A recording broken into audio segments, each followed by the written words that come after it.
Salut toi, après ma vidéo sur les championnats suisses, déjà c'était il y a 3 mois, j'avais prévu de t'apprendre à faire un front lever. Et pour être crédible, je t'avais dit que je sortirais pas la vidéo avant d'avoir moi-même réussi à le tenir au moins 20 secondes. Après monter à 16 secondes, je suis redescendu, puis remonté, redescendu, et bref, vu que ça prend plus de temps que prévu, je me permets de bifurquer sur un tuto muscle up, parce que là au moins je me considère assez bon pour t'expliquer comment faire pour le maîtriser. Oh.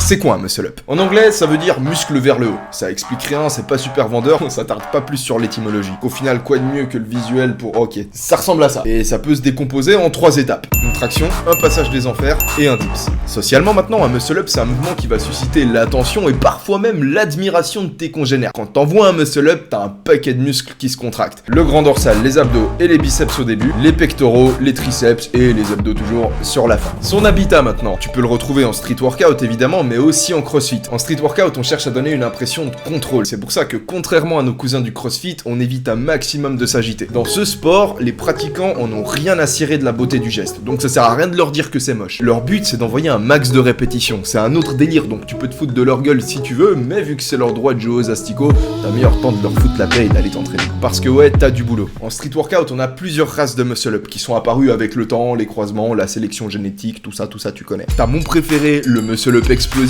pour lequel il te faut un paquet d'accélération au décollage. T'as le muscle-up lent, où au contraire, tu vas aller tout doucement, avec ici 2 variantes de false grip. T'as le muscle-up en prise large, le muscle-up en prise serrée, et plein d'autres.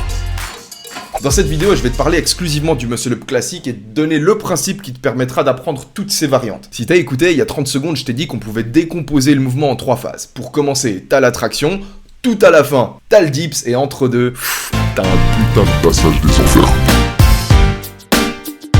Je pense que si tu cherches à placer un muscle-up, c'est que t'es déjà capable d'aligner quelques tractions, autrement t'es mal parti pour la suite. Mais je te parle pas de n'importe quelle traction. La traction dont on va parler a une particularité.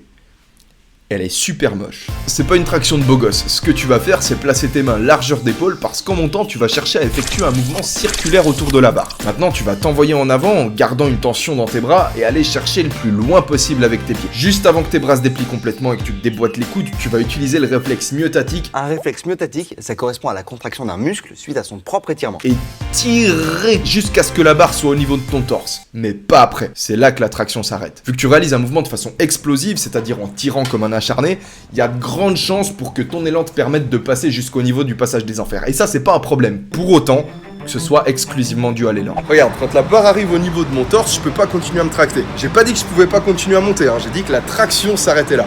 Parce que pile à ce moment-là, commence le passage des enfers.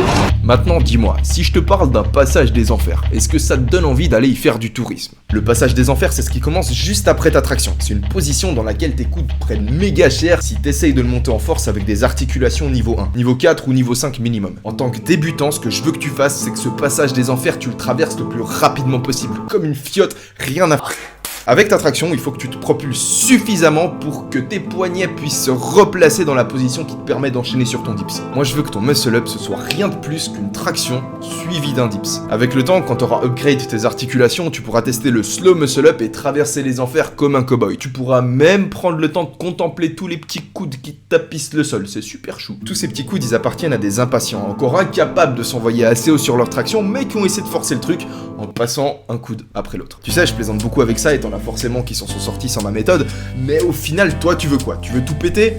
Génial, moi aussi, nous aussi, on veut tous tout péter. Mise sur le long terme, ça sert à rien de prendre un risque inutile, mais vraiment inutile, enfin inutile, genre tu vas gagner 2 semaines, tu vas peut-être la prendre 2 semaines plus vite. 2 semaines, c'est que dalle, genre une blessure au coude qui te suit toute ta vie, ça vaut pas 2 semaines d'un muscle-up plus rapide, pas du tout.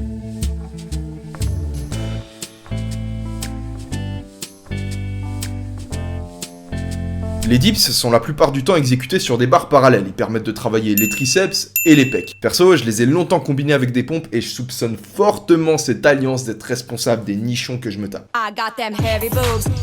Quoi qu'il en soit, ce qui nous intéresse ici, c'est une variante des dips, qu'on appelle les barres dips, ou en français ça donnerait dips à la barre. Le principe, c'est de placer tes mains sur la même barre avec le même espacement que sur tes tractions, de descendre aussi bas que tes articulations et tes épaules te le permettent, et de remonter. Je veux que ton dips puisse prendre le relais sur la traction. Donc plus t'es capable d'aller chercher bas avec ton dips, mieux c'est.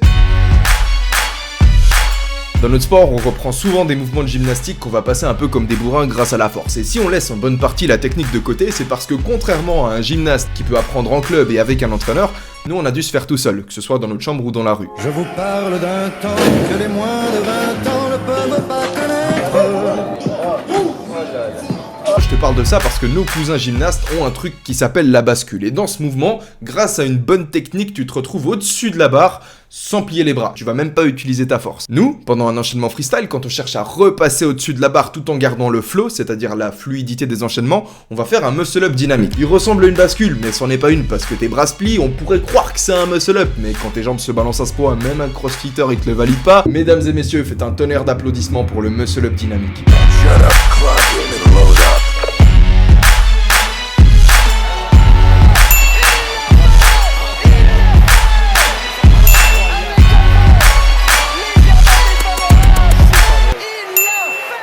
Faut pas te priver d'utiliser tes jambes pour progresser. Un autre bon moyen pour progresser au muscle-up, c'est d'utiliser les bandes de résistance. Tu commences par les plus larges, c'est-à-dire celles qui t'aident le plus, et tu finis avec les plus fines, c'est-à-dire celles qui t'aident le moins. C'est pour ça que je te conseille d'acheter toute une famille d'élastiques. Tu commences avec le papa, t'enchaînes sur la maman, et pour finir, le bébé bande. Bon, je profite d'avoir le grand champion du monde Eric Flag avec moi, histoire de lui demander est-ce que tu aurais un petit conseil, genre un petit exercice que mes abonnés pourraient faire pour atteindre le muscle-up plus facilement si jamais ils bloquent. Un seul exercice pour réussir le muscle-up négatif comme tous les exos de street. Tu pars en haut, tu descends en bas, tu essaies de ralentir au maximum, notamment la transition, et tu continues, tu recommences et tu l'auras. Merci beaucoup Eric. Avec plaisir.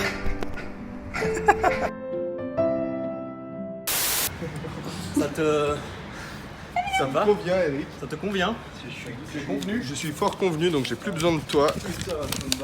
Enfin. Ah, c'est dur la vie d'acteur. Putain, j'en ai tellement marre de tournage. ces collabs avec cet handicapé là, c'est vraiment pas ce que je préfère. Vas-y, toi, retourne chez toi, Eric Flag. Cette technique du muscle-up négatif qui consiste au final à traverser le passage des enfers et qui va donc à l'encontre de tout ce que je t'ai dit jusqu'à maintenant, elle a vraiment aidé Eric. Mais faut que tu comprennes qu'Eric il a fait 6 ans de muscu avant de se mettre au street, c'est-à-dire qu'il avait déjà des articulations en titanium, c'était des niveaux 8 si je me trompe pas Eric, tu me corrigeras, au moment où il a commencé. Si tu pars de zéro, mon conseil ça restera d'éviter le passage des enfers. Bon voilà, j'estime que tout ce qui devait être dit au sujet de ce mouvement a été dit, pourtant c'est pas fini, c'est même plutôt maintenant que ça commence.